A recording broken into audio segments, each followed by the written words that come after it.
Hello? Hi, I'm looking for the wonderful Dennis Hof.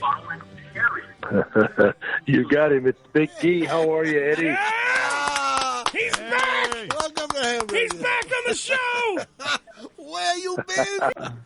I missed you guys. You know, I've been playing politician here for a while, and it's sucked all the life out of me. That's what I was going to say. Oh, it's like a bunny. Yeah. Oh, my God. I missed you, man.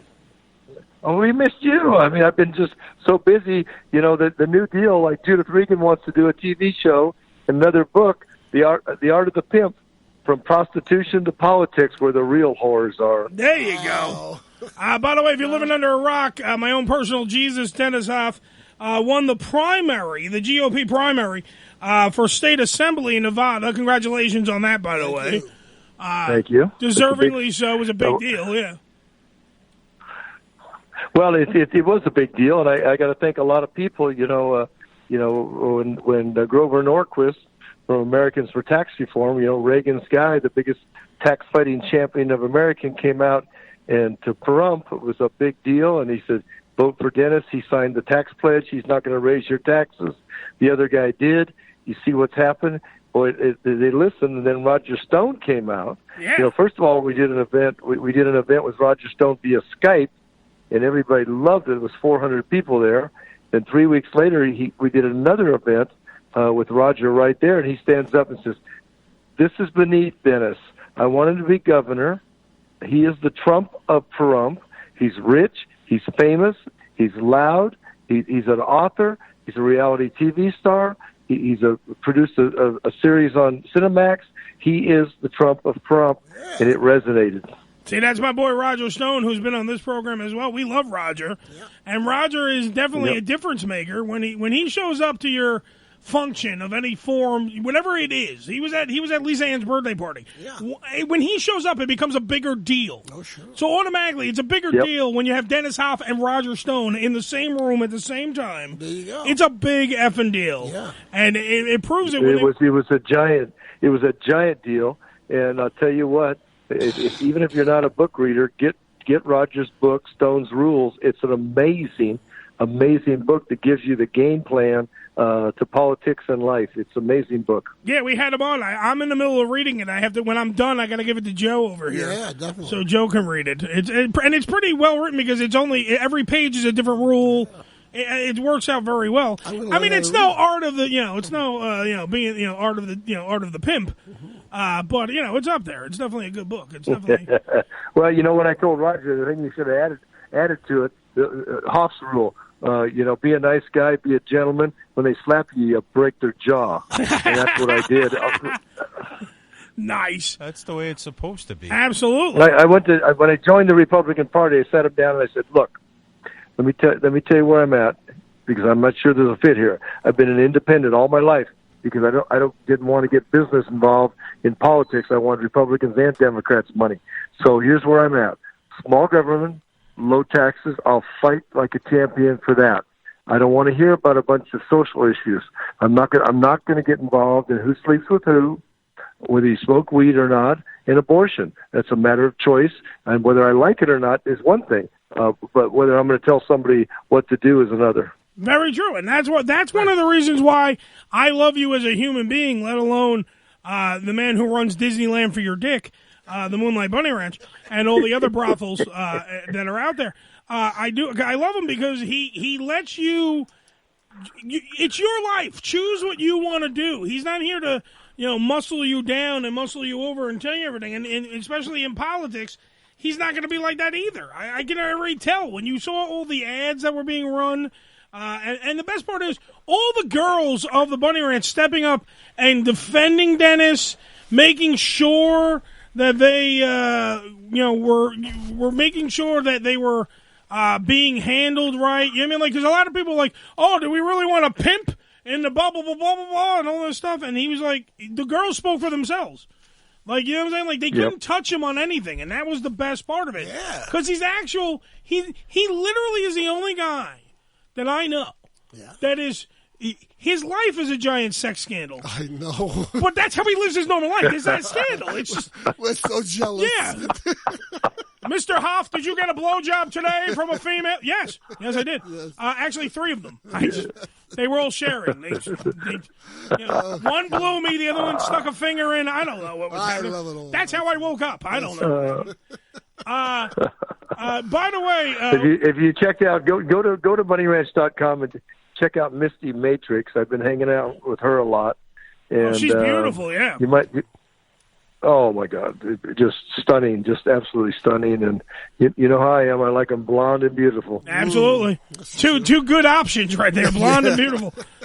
Yeah, they by the way, Dennis has. If you know Dennis, and it's been a while since Dennis has been on the show, but Dennis remembers his first hard-on. And this is how I know that I love Dennis as a person. Wow. Dennis got his first hard-on from guess who, Joe? I have no idea. Marilyn Monroe. He got to meet Marilyn Monroe. Wow. On a movie set. Well, I don't think I'd ever forget that hard-on. No, either. and he fell in love from blonde hair and red lips forever and a day. Yes, sir. And that's where it's now. Literally, his penis just seeks out blonde hair and red lipstick. It just and goes around. But if you go to all the bunny ranches, the bunny ranch, the sagebrush, all the brothels that he owns, all of them, the Kit Kat, everything. If you go to all those, there are many different flavors to choose from. There are black ones, white ones, brunettes, redheads, but there are definitely a plethora of blondes with red hair, with red lips that are gorgeous. Monroe types. Yes, he does not fuck around when it comes to that. And if he runs. That's that. If he runs the state assembly the same way he runs all his brothers, we're going to have Nevada on the map, folks. Right. This is where it's going to be. It'll be an Aryan race. Yes. Well, you know what I told them is that the only thing they can use against me is that I'm a pimp, and what they don't understand is I'm a businessman. And it's a legal business. Absolutely. They never call me pimp and Oxford lecturer. They never call me pimp and reality movies TV star. They never call me pimp and author. They don't ever say that. It's just pimp. They say, well, you know what? If I'm going to be a pimp, who better to run you political whores than me? Absolutely. There you go. If he knows who's getting fucked and who's not. God damn it. I wish I could out these guys. There's people out there that are saying things against me. Well, we can't have somebody like this in the legislature. Excuse me, dude, you were at the place last week. Yeah. That special interest group paid $1,500 to have you tied up in the bondage cage and degraded for a while. It's literally the scene from Casino when one of the Smothers Brothers plays the congressman. And the congressman, was I at the breakfast? Was I at the breakfast? Was I there? Don't tell me I wasn't there. Didn't you take 200 and go up to a room with a tall blonde? No, you didn't? I must be misinformed. It's a shame anyway, but Dennis has to be discreet about these things. It's just the way it is, But it's weird that they're stuck on a 4-letter word. They're stuck on pimp and not everything else going wrong in society. Absolutely. They're worried about the guy who's running a legal fucking prostitution. Profitable. A profitable, clean. Listen, I said it's like Disneyland for your dick. A successful business. Absolutely. That literally, if girls don't want to be there, they don't be there. Like, he's not the pimp in the essence of that. He's got a big feather in his hat. He's slapping them around. Well, that's the picture they want. They want to paint him in a different way. Exactly. Right? 2 things. Number one. They want to hear. My name is Sam. I got a broham. I got photos, faux-hos, and a punk in the trunk. Well, when you get to the state assembly, please get some gold teeth. And please, for the love of God, show up to your first speech.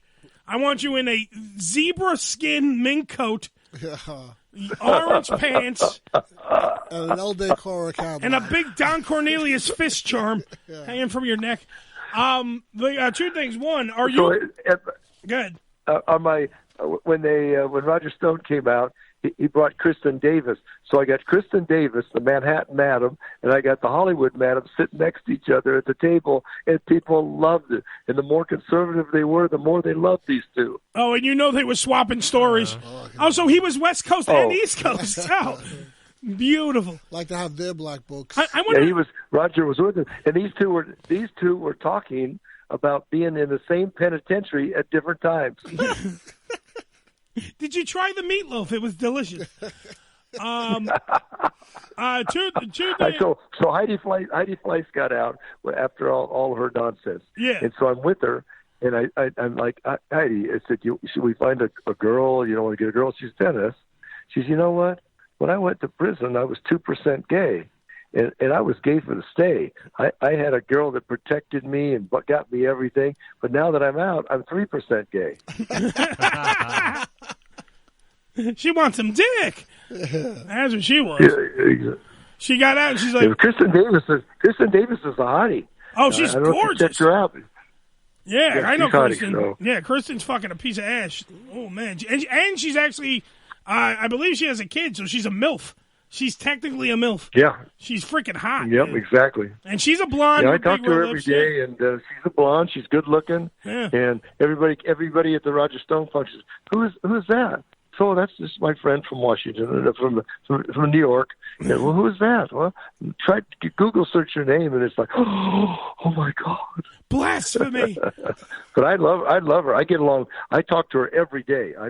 I think she's fun. She's open-minded. Yeah, and she's very intelligent. So we get along. Yeah, she's very. Yeah, we get along real well. She was on the show right before she went to jail. She was on this show right before she went to jail. Wow. What are you doing August 19th to the 22nd, Dennis? I got no plans at this point. All right, well, we're having a giant party. I'm working together with Ronnie the limo driver, Shuli Agar, J.D. Harmeyer. We're going to be at the Hard Rock. I mean, if you guys want to stop by, you're totally welcome. You and the couple of girls, whatever you want to do. We're having a giant pool party. There's an award show, everything. Well, you send me the info, and I'll do everything I can to be there. You know, I love hanging out with you. Yes. And just like you love hanging out with me. And, you know, you've had some real nice conquests at the ranch. Yes. I remember some of them. He never stops telling us about it. Oh, I tell you, there's a reason I call it Disneyland for your dick. It's an amazing place. Speaking of, I have to talk to you personally. I hope no one's listening. Everyone else, turn your earphones off. I missed your birthday this year. What happened? I got the invite. I sent the invite back, and then Madame Suzette said, "Yeah, we'll get back to you," and then it just never happened. It was just such a cluster with this running for office. It's just like I had no focus on it at all, and but we're going to make it good. I think this next year is our 20th year. The owner of the Lakers and I have been doing this. Wow. Yeah, and so Dennis is turning 20, so it's going to be really nice. Yes, he's finally going to be legal. He's not 21 yet, girls, so calm down. He's only 20. That's right. Okay, so it's just two 20-year-olds just futzing around in the, we're in the desert and we're futzing around. Yeah. That's what it is. So please just be careful, okay? Well, when you come up with a date, I know you're busy now because you're going to be in the state assembly and everything. Right. It's eventually going to happen. You're going to win. You're going to beat the person that you're going to run against. Absolutely. I have faith in you because you knocked it out of the park with the primary. I know you're going to do when the big deal happens. I know it's going to go down. So when when this happens, it's going to probably be a giant, celebratory day because it's going to be after, right? Because is it in November? Yeah. Yeah, that's November. Yep. Yeah, November. So November you win. November you win, and then October is when the party is usually. So that'll be just a giant red, white, and blue confetti everywhere. I thought you were talking about the Vegas party. That's in August. No, the Vegas party's in August. So here's what we'll do. We'll do Vegas, win the state assembly, and then the birthday for the 20-year-old Dennis Hof. What a month. What a fucking 3-month reign. You got it, brother. I like that. Oh, it's going to be crazy. What I want you to do is rest up, take 2 blondes, and call me in the morning. That's what I want you to do. I love you, Eddie. I miss you so much, and I just all you people out there listening. He's the greatest. You're lucky to have Eddie, and everybody should start sending him $1 a day just to know him. Please do. Send $1 a day to hamradioshow.com, care of Ansonia Station, New York, New York. No, here's what I will have the people responsible for the giant party at the Hard Rock Casino and Hotel and everything in Vegas. I'll have those people contact. I'll send you the information. I'll just talk to them first. Got it. We'll mull it over. And it's sad that my buddy died, another band member of Pantera. Vinnie Paul was a friend. I was at Dimebag's funeral in Dallas when that came down. And boy, it's a sad day in Nevada with Vinnie Paul being gone. Yeah, massive heart attack, Vinnie Paul. It was they ruled it massive heart attack. It's sad. Wow. It was, and he wasn't just in Pantera. He was in Hell Yeah. Yeah, he was. Which the other band, No. See, the thing was, I never really was into Pantera that much. Like, I know a couple of their songs, but Hell Yeah, I seem to gravitate more towards. And it was weird when I found out it was the same people. Sure, yeah. And Vinnie Paul was one of he was amazing. The guy was literally, and not a bad. By the way, so many of my friends, just like Dennis, knew him, and not one bad fucking thing was said about. You know what I'm saying? Absolutely. Like, not one person came out, because there's usually one asshole that says something. Yeah. Not one person said something bad about Vinny. It was amazing. This guy would pull up. They'd go do a show somewhere, and he'd go, "Hey, wait, we can barbecue here." And he would go buy everything that they needed for this barbecue and just throw a huge party. He's a great guy. In the parking lot or whatever for everybody. That's what their house was like in Texas. You know, it was always trucks spinning out and doing crazy things, and it was just a big party for those guys. Yeah. And two of the greatest guys ever. And they used to do a Christmas party from about the 9th to the 14th of the month in Dallas every year. And then that one year, when Dimebag got killed, we were all coming in anyway. It turned into the greatest funeral ever.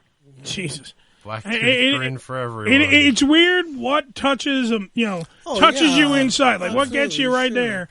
And a guy named Dimebag Darrell. Yeah. And, in a band at that one level, and then you have Vinnie James over. It's just a crazy fucking... Just a crazy thing. If Dimebag Darrell wasn't the greatest guitar player ever, I don't know who is. Definitely. Even the guy from Alice in Chains said that. Wow. I'm trying to think of his name, but they were there, and everybody was there. It was like we were all used to going there anyway for this big party. It turned into a funeral. It was a terrible time. So I'm going into a meeting here. I'm going to do some plotting and planning. All right. Love you so much. Love Miss you everybody. more. Stay in touch, brother. Okay. Round of applause for my own personal Jesus, Dennis Hof.